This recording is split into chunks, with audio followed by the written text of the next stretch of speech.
Um, the good is it's a beautiful building. There's air conditioning and state of the art air filtration.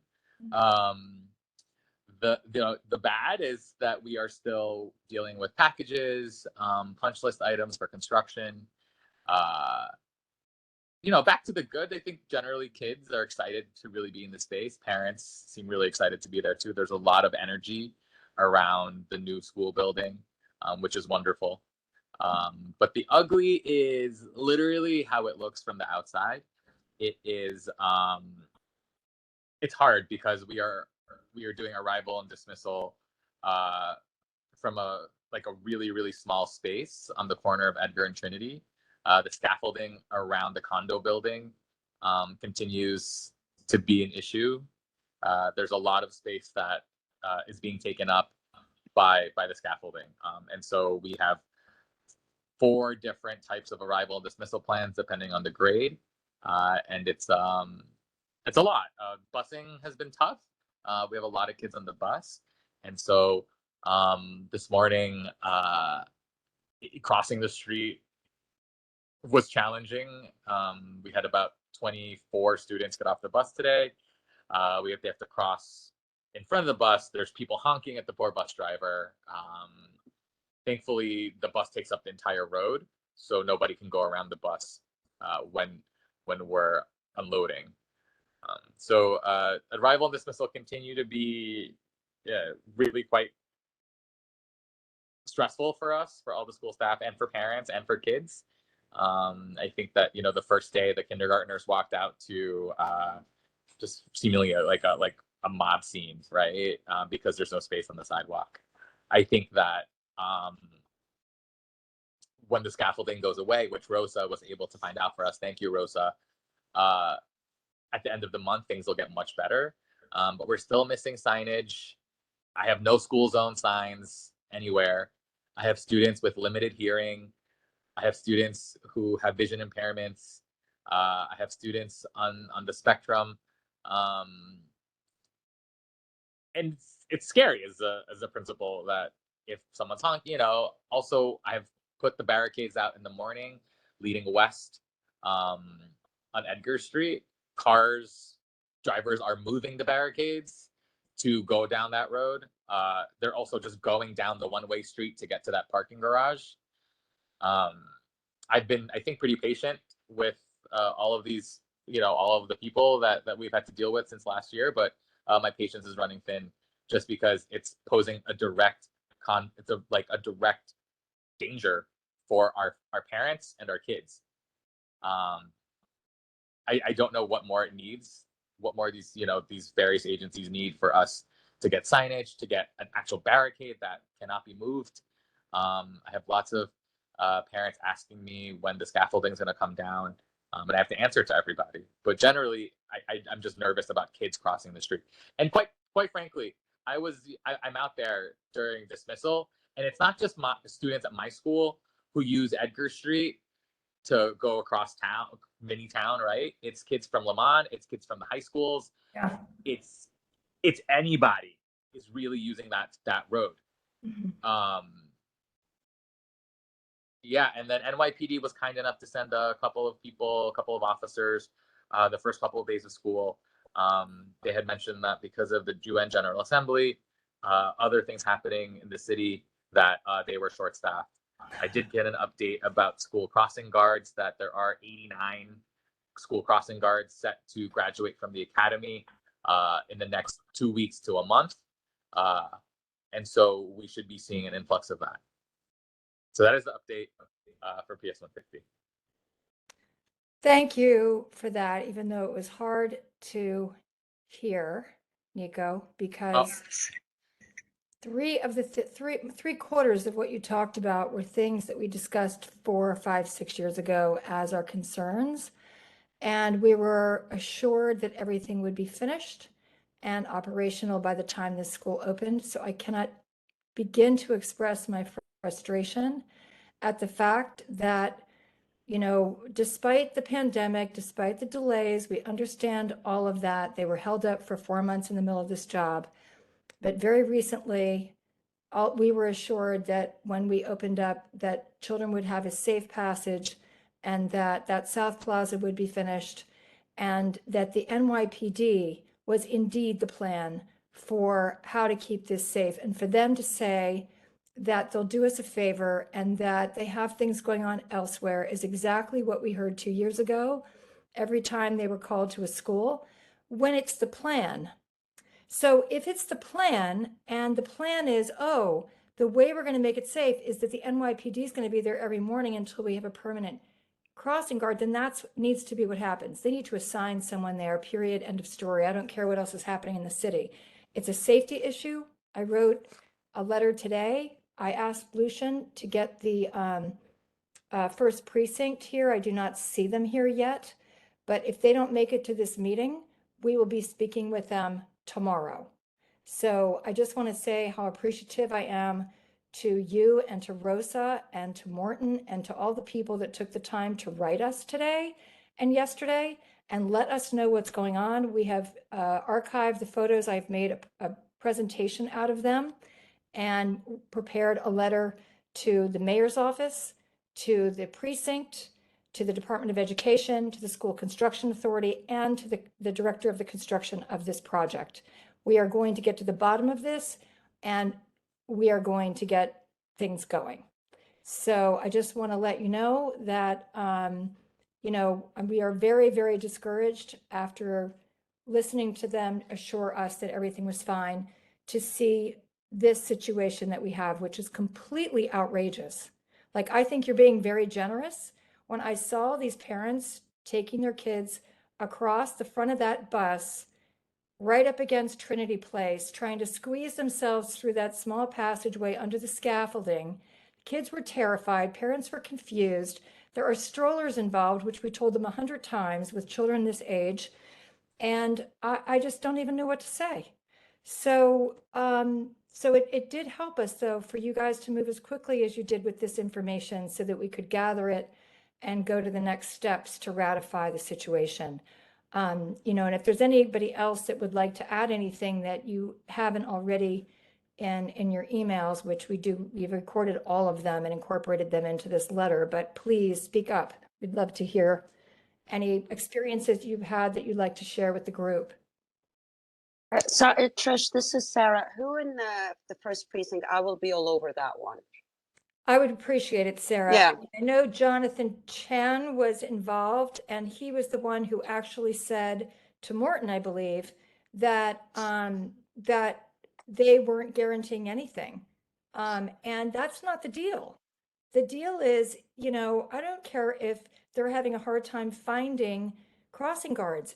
Someone has to be dispatched to the school. The school came with this awkward location. It was always part of the deal that someone would be at this crossing on Trinity Place, arguably one of the busiest streets in Lower Manhattan, every single morning at drop-off. They have to fulfill that obligation. It's not our concern how they do it. They just have to do it. That's how the school was, that's how the whole plan was made. Like early on when we're like, well, how are we going to do that at this location? Well, we're going to have the NYPD there. Okay, so where are they? And you can't hear that, oh, there was an incident on Canal Street, or we don't pay crossing guards enough so they can't be there. We're done with that, And yeah, okay. So I'll honestly jump on that one, and I'll take it. It was also Officer Smith, who was the youth coordinator, who was there the first morning at least. And I didn't see anybody there when I dropped off this morning. Got it. Okay, so Smith, not the commanding officer. No, but no, okay. not Captain Smith. Okay. Youth coordinator, youth coordinator, Officer Smith. Oh, okay. So let me follow up because I have a long list with things I'm working with them on. So I will put this as the number one. Thank you, Sarah. And could you remind them, if they go to that conversation about short resources? Yes. You, me, and the rest of the taxpayers in New York City supported a $200 million initiative under the de Blasio administration, where he hired 100 part-time and 200 full-time crossing guards, and District 1, Community Board 1 was at the top of that list because of all the dangerous crossings we have here. We have not seen one of them. I would like to know where the money is. I'm going to have, I see that Max is here from Chris Marte's office, and I would like to call upon you, Max, to please go to Lorraine Grillo and ask them where this money is and where these guards are. Because we have to have one at this school. It is a very, very dangerous crossing. And watching these pictures of these kids try to navigate in front of the bus, by the way, we also need that left door opening bus, which we put a request in for 2 years ago. And what do we see? The right door opening, everybody scrambling around the front of the bus, skivvying up, with the speeding buses going by them on Trinity Place, only to then jump over the green stuff that had fallen to the ground, the construction stuff, and then climb over something else to then shimmy through this scaffolding. I mean, it's completely impossible. So, Just to jump in really quick, that wasn't part of the plan that was discussed with DOE, DOT Street Safety. The plan was for the bus to come down Greenwich Street, turn on Edgar, block Edgar, discharge the students onto Elizabeth Berger, and then have the north side of Edgar blocked so they could cross back to the entrance of the school without having to go through any traffic. The idea was to have them be not within any moving lanes, not adjacent to any moving lanes, but completely removed from traffic. So why the school bus didn't stop on Edgar Street, as was discussed, that is outside of what was organized. yes, I over the hear summer. you. I hear you. But you know what I heard today? And I heard it again from Nico. Cars are going down the one-way street the wrong way. People are moving the barrier. I mean, this kind of stuff, like that we've been here and we've done this before. And this is why the NYPD has to be there, especially at the beginning of the school year. You're changing the rules on the community traffic patterns. And people are not going to take lightly to this. They're going to be confused. These are brand new families. We have 4-year-olds coming to kindergarten. I mean, it just, I hear what the plan is, and I'm sure they have a good reason for why they changed it, Lucian, and that's exactly why we need them here. Because there are just no guarantees that people are going to do the things that they're supposed to do. And that South Plaza was supposed to be complete. The right-hand bus could be fine if you stopped short of Trinity Place on Edgar and the plaza was ready to receive them on the left.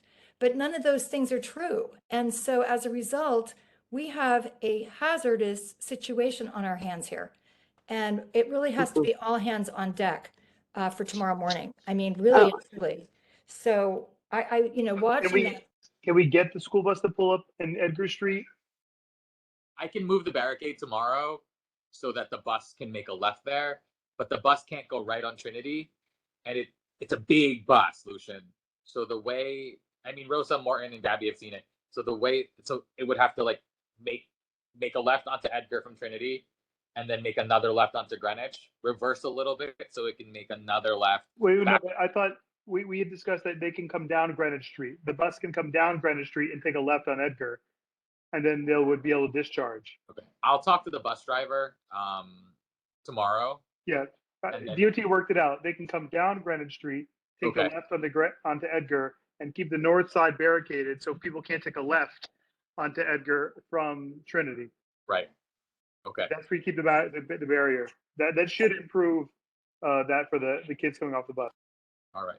I am going to be there tomorrow morning, so I'll also be able to assist and get a better idea myself by getting inside of this situation. So I will definitely see you down there. And I'll ask somebody from the precinct. Nick Ayado. I'm going to tell him if there's somebody who could be there also tomorrow morning. And then Nico, from as Trish said, we've been around this, been through this rodeo before. I would encourage parents to come and show up to the precinct on that community council meeting on Thursday, the 29th at 6 p.m. When they see the community all coming out, that's when I've seen them react very, very quickly. So that is like, we will talk to them, I'll talk to them, but also nothing is more powerful than when the parents actually show up to these meetings and show their frustration and express their concerns. Then I see the commanding officers tend to react extremely quickly. I have to run to our PTA executive board meeting. I trust Rosa, Morton, and Gabby to speak on my behalf. Is that okay? Rosa, Morton? Yes. Okay. Thanks Thank you for all so joining much. us. I appreciate you all so much. Thank Thank you you. so much, Nico. Thank you. Thank you, Nika. We do have quite a few hands raised. Let's just, Andrew, why don't you go ahead? So I think I know the answer to this, but other than the school admin, was there anyone from the DOE there to sort of assess the opening of the school and some of these issues? Lucian, are you still with us? They did a walkthrough in August. Rosa, maybe you can answer that in terms of what was. I was discussed. not aware of Yeah, sorry, I had to walk back over from making dinner. Yes, when I had two walkthroughs. The first walkthrough had DOT and had DOE. People came from Tweed, from DOE, and they saw the situation. They were well advised of the challenges. DOT had brought their school safety division, the head of school safety, and they looked at all the points of real concern from DOT's perspective. So, and we started working on the plan from there. That was after we had an initial meeting with the contractor to get a sense of when the fences would come down, what parts were open, and the engineers were looking at the streets to come up with a pattern for the buses. So the third meeting was with Nico and the first precinct to give the first precinct their part of the plan and what they needed to do to provide a visible show of force to give drivers the sense that there's something different with the traffic pattern, to provide any additional resources and protection for the students. So DOT absolutely was there. They were aware. And I can get the names of exactly who was there from the borough president's office. Yeah, I think we definitely need to reach out to them, Lucian, and have a site meeting. You know, I mean, it can't even make it a month like this. No way. You know, something bad's going to happen there, and we planned way too well to have this happening. Yeah, You know, I agree. I'll try to pull something together soon. thanks so much. Rosa. Thank you. Yeah, no, I wasn't aware of anybody actually from DOE there, so that's a little disappointing. And those barriers are a joke because they aren't even from NYPD. They were borrowed from the construction crew, and I can move them with one hand. So I'm sorry, but if little 5'1" me can move the barrier with one hand, then there's no way of stopping a vehicle. And that's easily seen by the fact that drivers will just move the barriers to drive through the supposedly closed lane, even during pickup, which I saw myself. And poor Nico, I have to say, like, he's the kindest, sweetest human being on the planet. And for him to be so discouraged and concerned about what's going on, I literally saw him almost get run over 3 times. And that was on the first day. And that was to, escort the kids to the bus. He basically put himself in harm's way in traffic to be able to take these children to the bus, and it's actually super frightening. So I'm shocked that we're at this point right now, and that we don't have proper barriers, and that it's an absolute mess. So I don't really know what else to say. I put it all in email form, but yeah. You did, and I have it all, and I'm very appreciative. Every single word has been transcribed into our letter. Anybody else? Wendy? Wendy? Yeah, I just I walked down there on 9/11, after the event you were at, Trisha, and I was actually kind of,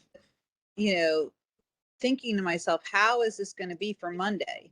And all of the things that we talked about and advocated for. I mean, I really do feel like we should have we should fix all the problems, gather everyone we can, but I almost think we should write a case study when this is all said and done. And we should put it in a form of like, what else, elected official, government agencies, contractors, like what else can a community do? because I feel like we were raising all those questions, advocating as much as we can, and still a dear principal is having to risk his life in traffic. I just, I kind of feel like we all need to get a lot, we need to solve the problem, and then we need to have a really big, what else can a community do? And oh, by the way, our community is supposed to be where everything goes right, right? We hear that, oh, lucky community board 1, everything goes right. What happens in Queens or the Bronx? So I'm kind of more thinking about, solve the problem now, but, just there has to be a better way. This is not okay. So hats off to everyone who's in the trenches right now. I hope no one gets hurt. Yeah, we're going to be moving very quickly. I'm hoping that we can generate a response immediately. Morton. Morton. Morton. Yes, a couple of things. Firstly, I agree completely with Rosa about the flimsy barriers, the orange barriers. I didn't know that they were obtained from the construction site. But if you notice in the photos that I sent earlier by email, there are heavier barriers that are protecting the sidewalk bridge and the scaffolding along Trinity Place, and really that's at least the kind of barriers I think we need to protect the children and the families who are dropping off the kids at the entrance to the school or picking them up as well. God forbid an accident, a car hits another car and careens in an unexpected direction. I'm not even going to go there. That's number one. As far as the bus is concerned, I'm not sure what the actual route of the bus is, but before it arrives at the school.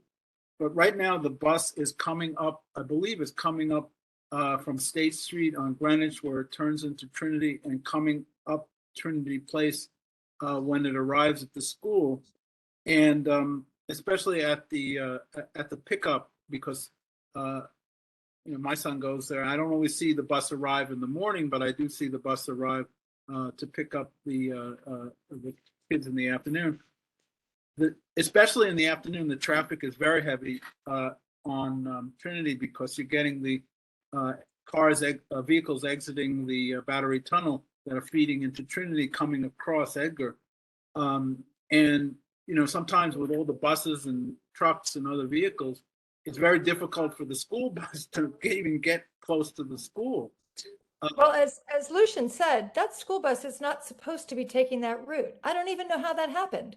The bus is to be coming down Greenwich, taking a left on Edgar on the eastbound lane. Well, that's the westbound lane is to be closed. Well, that's part of the problem, Tricia, because it's very difficult to navigate onto Greenwich on the other side of the school because of the limited access from Trinity Place to Greenwich.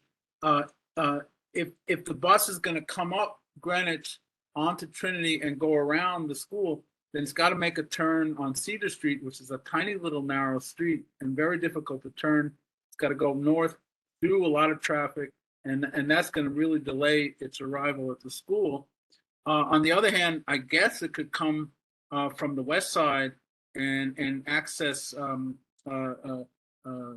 Greenwich Street and then go south that way and come around. But again, the streets are very narrow. They're very congested. It's a long bus. It's not a small bus. It's very difficult for the bus to make the turns through the narrow streets. So somebody has decided that the most efficient way for the bus to arrive at the school is to come up from the south on Greenwich, where it turns into Trinity, and pull up across this, on that side of the school. And again, like Nico said, as far as making the left turn into Edgar, given the number of vehicles that are coming in the morning, like a lot of express buses are coming up there, a lot of tour buses are coming up there. It's just very, very often is a very, very heavy situation, and I've been observing it for every day for the last week. And it's a very difficult job for the bus driver to actually get that bus to the school. I have to say that I've watched it and I've Yeah. spoken to the bus driver personally. Well, you said a lot when you said, I want, someone made the decision to do this. Yeah. The problem is they can't make that decision without it being in concert with the principal, the community board, the NYPD. There are safety considerations. Oh, sure, And whoever made this decision without checking with any of these people, you know, whether or not it is the most efficient way time-wise to get there is only 1/4 of this pie. Oh, absolutely. I agree. You know, Gotta the really- problem with New York is no one ever coordinates anything with anybody, and Exactly. everybody just does things on their own. And just one last thing I would say, I did speak to Officer Chan. I think that was on the second day of the school was open on Friday, I guess that was, and he seemed, very eager and willing to cooperate. I have his email address, which I could forward to you, or I could send him an email and say we'd like to talk to him. I don't know what his authority is. His card says youth coordination officer. I don't know if he's the only youth coordination officer. He did. Have you met him, Sarah? Albertoni, are you still? I know I'm here. I did meet him the end of the school year when we had an issue with Spruce, and they did go there. But for something like this, it really has to go through Captain Smith. It needs to be he needs to be in the loop. Oh, for sure. Yeah. For something like this, honestly. Yeah, I mean, the higher you go, Yeah. in the police hierarchy, always better. I've had issues with that dealt with police before. Certainly. So that if would be you better. want me to get involved and help in any way, if you want to send me, loop me in, so then I'll loop follow you up in. with them. More than happy, whatever you guys need. I'm going to send you this recap, Sarah, and I'll circle back with you after the meeting. But Okay. thank you for the offer of that. I appreciate it. Okay. We definitely would like to do that. Gabby, hi. Hi. So my daughter is also on the school bus at 150, and she's a kindergarten child. She's 4. Not in the mornings, but for dismissal. So I haven't witnessed her getting on the bus, but I've seen the bus get there in the morning. And I think I just kind of want to echo what Morton is saying, and also what Nico was saying about him coming on Edgar. Sometimes there are cars blocking the even for the bus to get onto Edgar to get up the street. So of course, the route change should be discussed before making that change. But there he just can't even get up that street. So I don't know what the solution is on that, but I don't know that Edgar is the best way for them to get over there. And then also just, having buses at Manhattan Youth, we know that having the door on the specific side that you need is really important. So it's on the right side currently. Having it on the left side, if they even did have to use Trinity, would already be a good change, because they wouldn't have to come around that bus. And, having the staff being the only people there to kind of stop them from getting run over by cars, Yeah, so we're going to find out why they deviated from the original plan and get to the bottom of it for sure. It cannot stay the way it is, 100%. For sure. Can I give just a little bit more information for the committee's Mhm. consideration? So phase 2 of the plan is when the construction fencing comes down. So phase 2 will allow even a right side loading bus to pull directly up to the sidewalk on Edgar Street. They can take a left on Edgar, because when the construction fencing comes down, Greenwich Street will become 2-way again. So the bus will be able to take a right onto Greenwich and then proceed after they've picked up or dropped off all the students. So this is the hardest part of this time period, clearly. But the bus situation, even if it's a right-hand loading bus, will improve immeasurably once that construction fencing comes down. We've already worked that out with the DOT. Part 2, Okay. we're also working with the MTA to try to close the tunnel during dismissal as well, not the entrance from the tunnel during dismissal. This is a much heavier lift, but I've already given DOT all of our resolutions and letters about the school. So it's something that DOT, the borough office, is trying to work with the MTA on, because right now there's a closure. They can't use that exit in the morning time during drop off, but we want that to be the same kind of closure for dismissal time as well. That should cut down heavy vehicle traffic during those hours as well. Well, that's great. Did they let us know about this phase one? Because this is the first I'm hearing about it, that this bus Well, route has changed. The bus, well, for coming down Greenwich Street, what we're dealing with now, that my understanding was the DOT understood that that's the route they needed to take, coming down Greenwich and taking a left. DOT had evaluated it. They thought that a bus would have no issue doing it. They're engineers.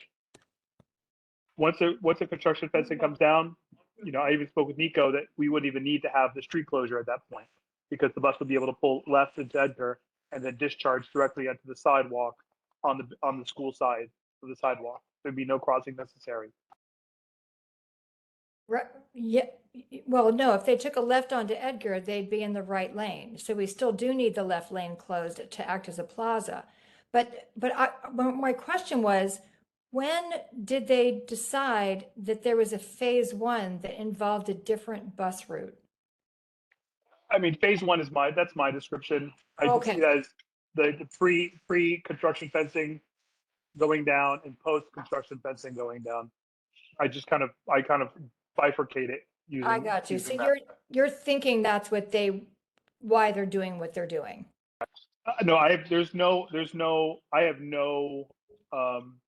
don't understand why they're not doing the bus strategy the way that we designed it and discussed it. There's no rationale in my mind of why they're doing it that way. It was my understanding that the bus driver understood the route, or the DOEs would communicate that route to the bus drivers. I'm surprised that there's only one bus. I thought there's gonna be a lot more. We had a plan to even have them queuing up Greenwich Street. I'm happy there's only one. It's much more manageable, but yeah, this is not what we discussed. Yeah, okay, that's good to know. All right. Could I just say, I think there are a lot fewer kids taking the bus than anticipated. I think that's the case. They thought that we would be taking the bus. I got a call this morning from the school. How come your son is not on the bus? I said, we never signed up for the bus. So I think they anticipated, based on past people who opted in after the availability of a bus transportation, that there will be more kids on the bus than are actually using the bus. That may be why they only have one bus. That's the info. Part of it is it always takes so long to ride the bus, just a short time. You could walk there faster, right? Yeah, absolutely. That's one of the reasons we didn't choose the bus. Just like you have to get up twice as early to get to school by bus than just going to the school. So. Yeah, Max? Hi everyone, I'm turning my camera on. Hi, so I think, sorry, first of all, I was in and out of meetings all day, so it's hard for me to be on top of the email thread, but I did get a chance to look it all over. So yeah, just kind of updates on our end from the council office. I did get a chance to speak briefly with the first precinct, and I also got connected over email to, let me figure out, see, the youth coordinators, the Shannon Smith, like you all mentioned, and also two of the neighborhood coordinating officers, the NCOs, Outson and Jean. So I'm kind of in communication with them, and I can help also when it comes to setting up a meeting. Any meeting you all have, with them, we want to be in that too. So yeah, because we agreed from everything I've seen, it is a crazy situation and should not be the situation, especially if it's not what was agreed upon beforehand. One idea I had, and let me know if this would be useful, because it seems that there's, as you mentioned, if no one's coordinating, so it seems we have like NYPD, DOE, and DOT kind of all doing things on their own. If we can, and I can do this, is do like an interagency meeting, whether on Zoom or I think it'd be good at the school, so everyone could be at the site, so we can all just get everyone together. And then also, Lucian, you mentioned trying to work to get that Battery Tunnel entrance closed during dismissal. And I don't know, I have to talk with the council member just to make sure, but I think that's something, if it helps to have us, asking for that as well, just to add more pressure to get it done, that I don't think that should be a problem. And yeah, anything, you need us to help support you with any meetings you want us in, we're here for that. So yeah. Max, all of the above would be amazing. Thank you so much. I Yes, think yeah, you're I'll- exactly right. I think they're all working over in their little corners and they're not coming together. I think every time we had a meeting, we actually made advances, and my guess is it kind of all just fell apart as they came in on the home stretch and they weren't speaking to each other anymore. So I would be available for that, as I'm sure several other people. So if you can schedule that, especially one morning, I think it could be useful for them to see this in action. We can, take a look at it and step away, and then discuss some potential short-term solutions and long-term ones as well.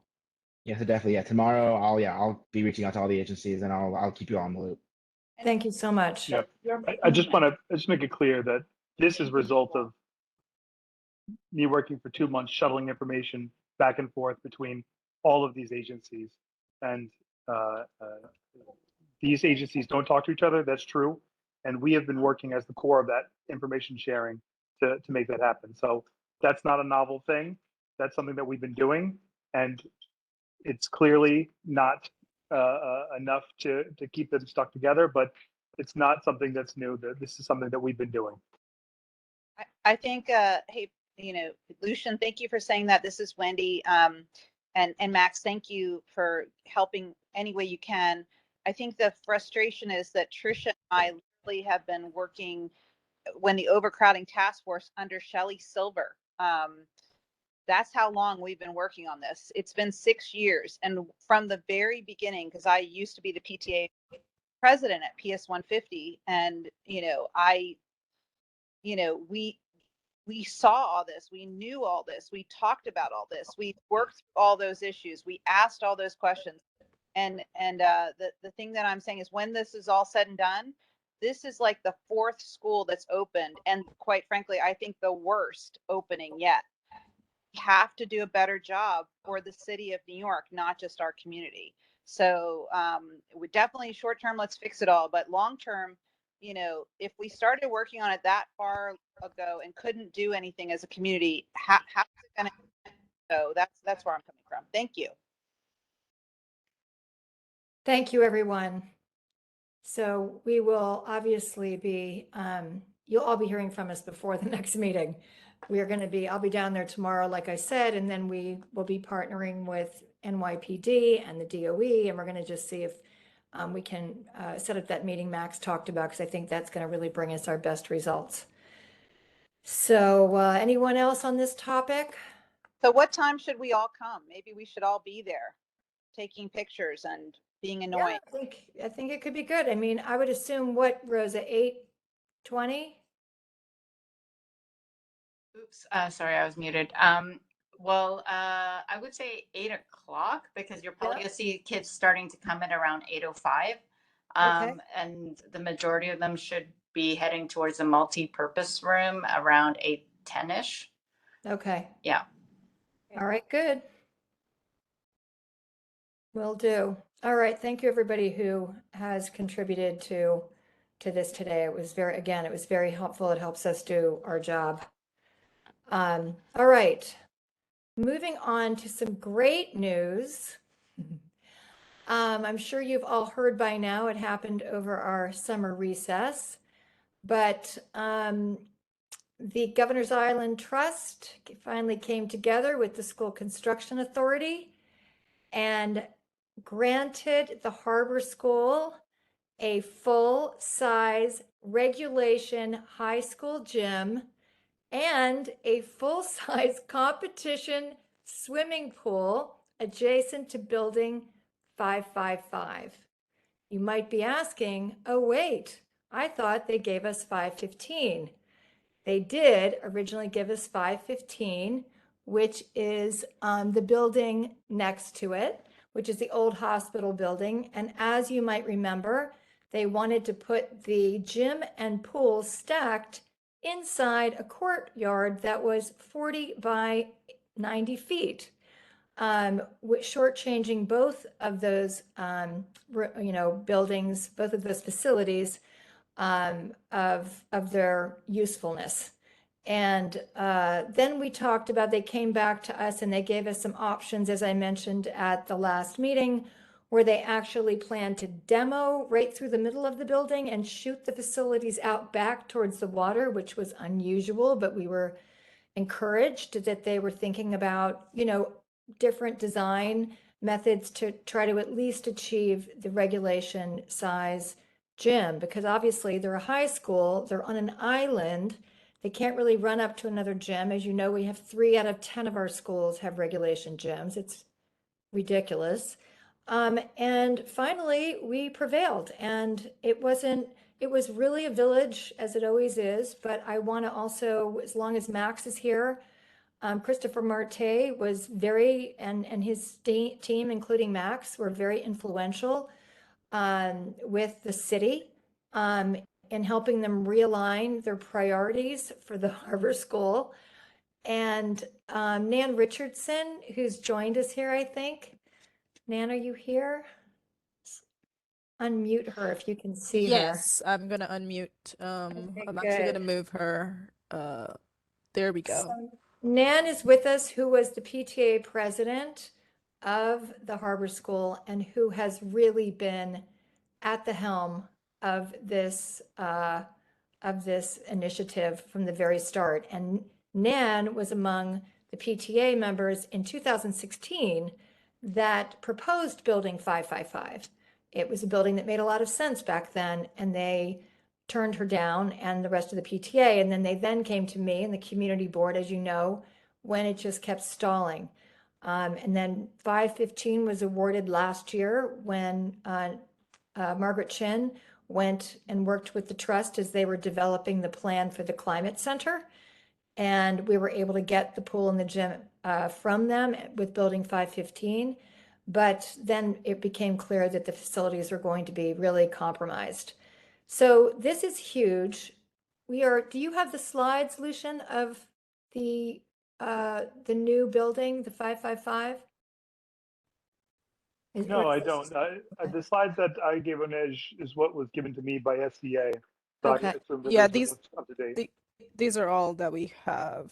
So they're probably not releasing them yet, but I will probably have them, you know, within the next meeting or two. And suffice it to say, they're beautiful. We were thrilled. They are going to be spectacular.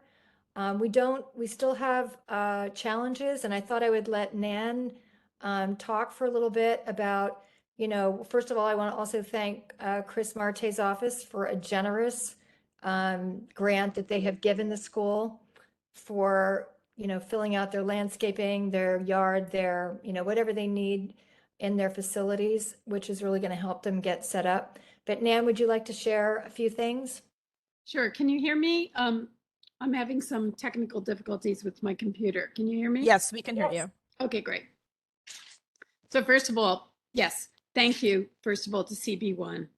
I have to say Trish has been totally amazing through this, and Wendy and Tammy and, you know, all of you. I think without you, none of this really would have happened. Chris Morte's office, amazing. Just, you know, we explained to him, you know, when he was, I think the first week in office, the dizzying history that Tricia just encapsulated of, you know, the building being given to us, then being rescinded, then being given. This 555 was given to us in 2012. It was taken away in 2014. It was given to us in 2018. It was taken away in 2020. And so now it's back with us. And all I can say is that I feel like we need to run, not walk, and get a lease and hold on to that building this time. And then the very generous grant for the landscaping for 515 could then become the landscaping for envisioning how to link these three buildings together as some kind of a thoughtful campus. You know, the concern is that we were told by a well, let's call it my own personal deep throat inside the SCA back in 2018 that when 555 was given to us back in 2012 to 14, they designed it completely all the way through permitting to landmarks. And then those were updated with post-Sandy codes. And so it could be actually done and ready to move in within 7 months. There was, now they have the money, they have the plans designed. There may be some slight alterations to the codes, but one of the architects, parent architects in our committee says that between 2019 and now, they won't be at all major.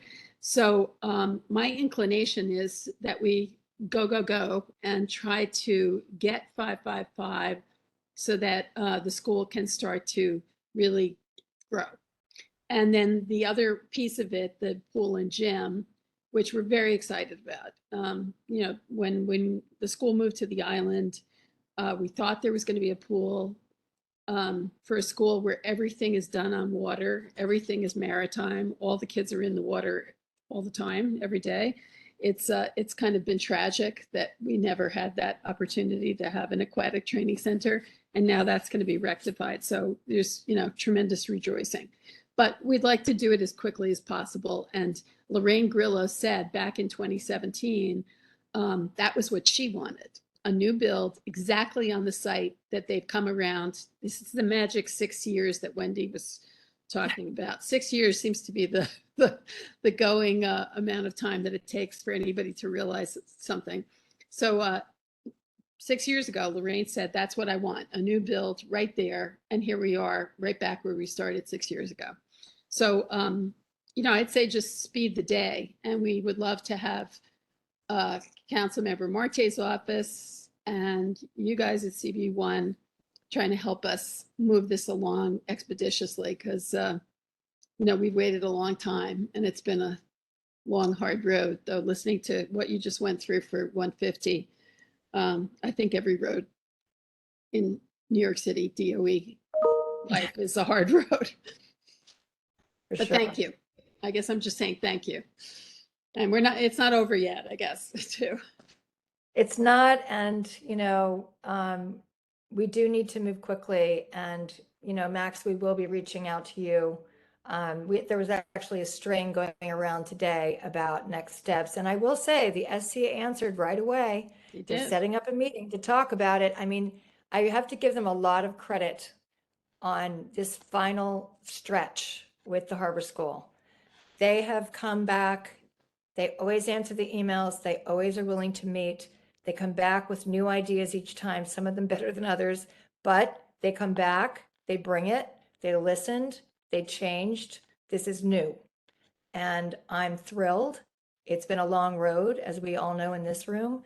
But I really have seen them as a much more willing partner in this process. And I hope that we can count on them to be the same way in projects we have going forward.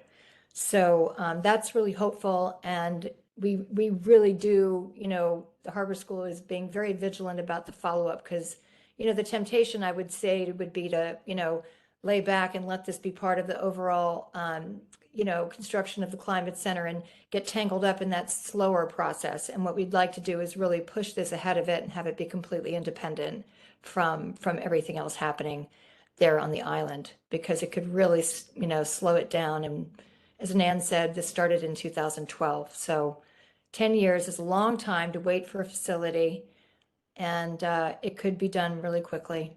So we will be sharing the plans as soon as they let us, hopefully by October. And Max, maybe we'll be reaching out to you and you know, pulling you into that next meeting so that we can hopefully get some traction.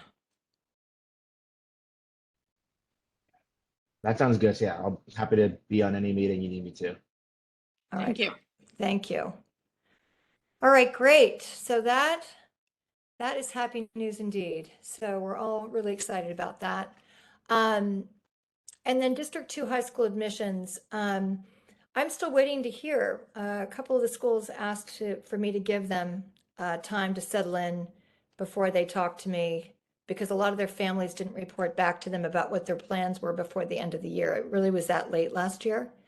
But the initial findings have contradicted the release of data that, and it was very loose, I should say, very loose data that the DOE gave Lucian, who then forwarded it to me, saying the percentage of people getting first through fifth choice, first choice, first through 12th choice had popped up much higher this year. And what I found from the schools is that that was not true. Again, I've only heard from 3 schools so far, but I will, or 2 schools, but I will definitely be in touch with more refined data as I dig deeper. But if anybody here in the room has anything to add in terms of a personal experience with high school admissions, or they know someone who has, let me know. I mean, Trish, I could talk Mhm. to you about this offline because I could go on talking forever because my son just got into 9th grade. But the fact they're saying that kids were getting, their first top 12, I mean, that I would love to see that because that's not the personal experience that I've seen. So I would love to, actually, I'm really curious about that data and where they're getting it from. Yes, we've asked them. So I hope to have that soon as well.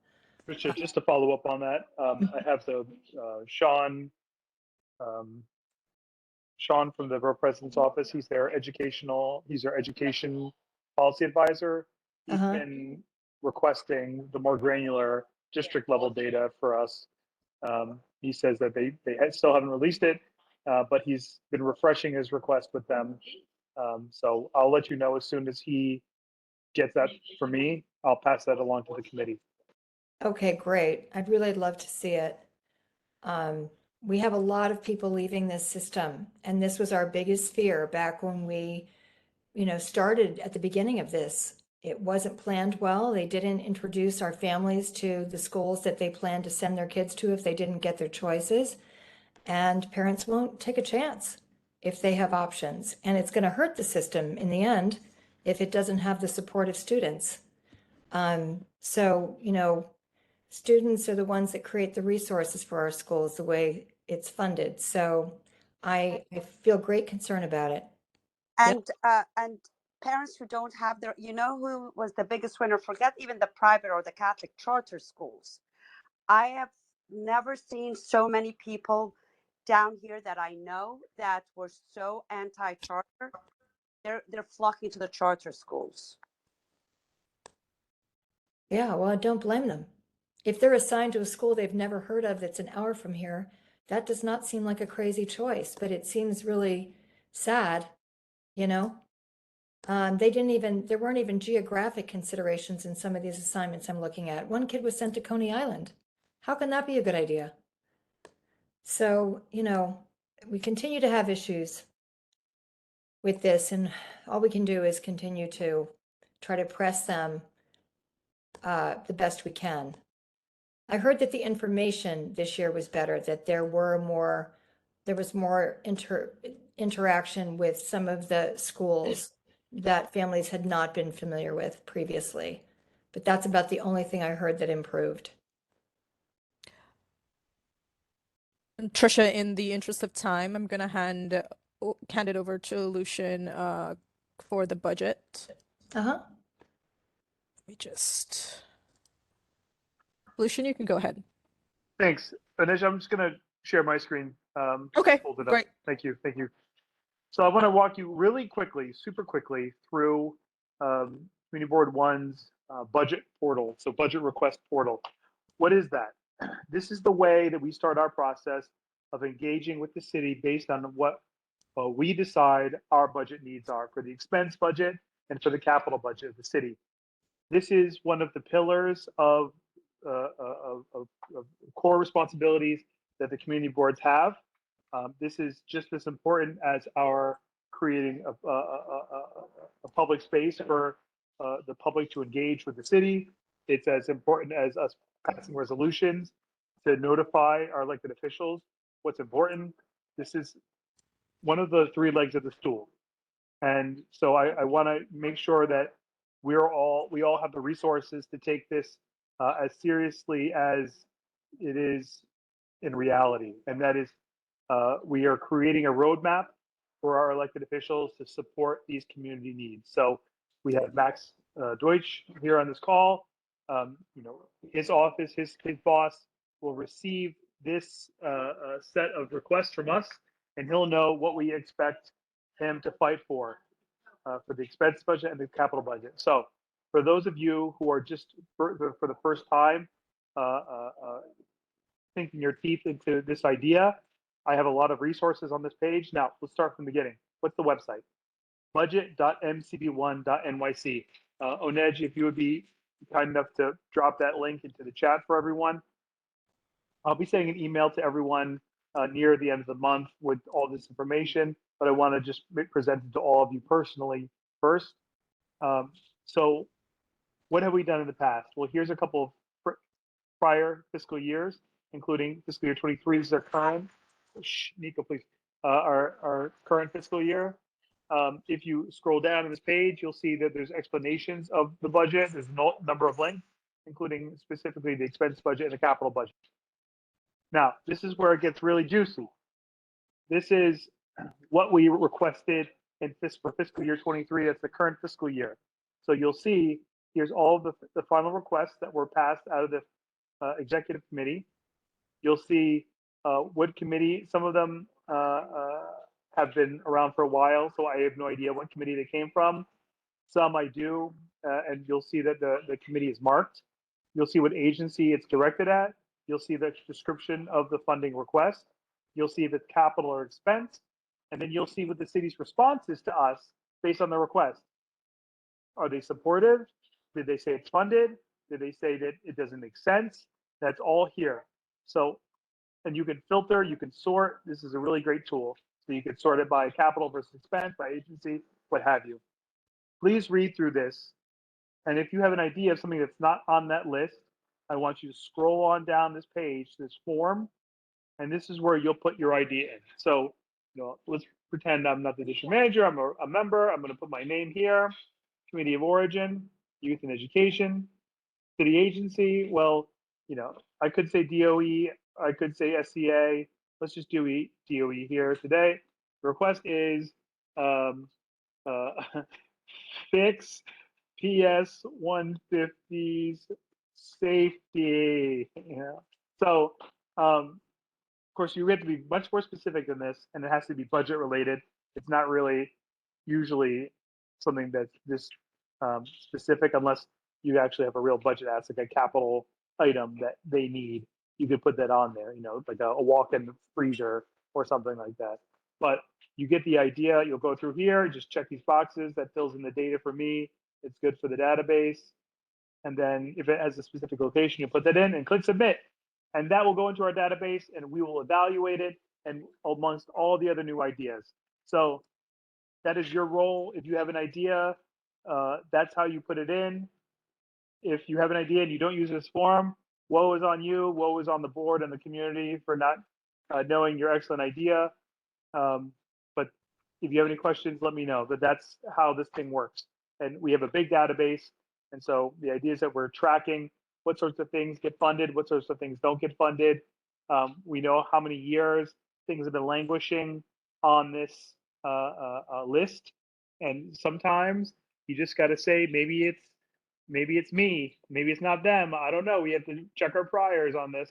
But we have to have those conversations with ourselves every year to make sure it's still a priority, because we can't ask for everything on this in this process. So that said, if anyone has any questions, you can ask me now. I see Bob has his hand up. You can also ask me later. I'm around. This is my job. I want you to feel comfortable with this process. Bob? Yeah, Lucian, I'm on the site. Great. And I'm just, where do we submit our ideas? Just keep scrolling down to the bottom. And what does it say? I'll just write that down Yeah, for now. it should say budget request ideas. Right on that form that you, Yeah. budget request ideas. Okay. Yeah, and submit as many as you'd like. Yeah. But Oh, that's good. if it's for this committee to consider next month, make sure it's marked youth and education when you select an option. You can actually select multiple options, but you know, try to be as specific as you can. Lucian, are we doing this as a committee or individually? I would like for in October everyone to discuss the new ideas and existing ideas, and so that way you can go to the exec committee and kind of speak to what your committee's wishes are, because the exec committee's got to kind of work it all out in the end and pass a resolution based on what our final needs are going to be. Okay, fair enough. So we'll put this on October and then everybody can think about it between now and then. Yeah. You know, I know one thing that we all have talked about quite a bit this year is now that we've gotten the schools that we've asked for finally, is the lack of facilities that we have in some of the schools.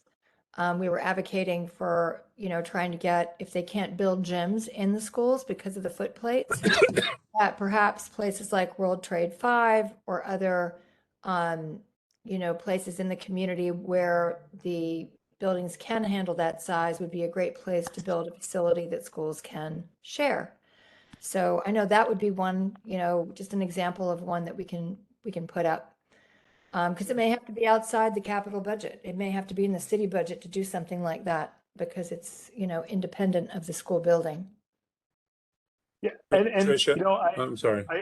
I don't want to have people worry about whether it's capital or expense at this point. We'll figure that out. Just put your idea in, and then we'll evaluate it according to the criteria, and then sort it accordingly in October. Tricia, you know, it's a little bit, obviously I won't vote if it comes up, but I should just tell the committee, we have $500,000 lingering in EDC because we were supposed to fix our air conditioning system here. And we need $1.2 million to fix it. We don't have the Battery Park City Authority giving us that money. You know, we have to go through capital budgets like how we built the downtown community center. So I'm going to put it in. If people have questions about it, they could talk to me about it. Thank you, Bob. Okay, thank you, Tricia.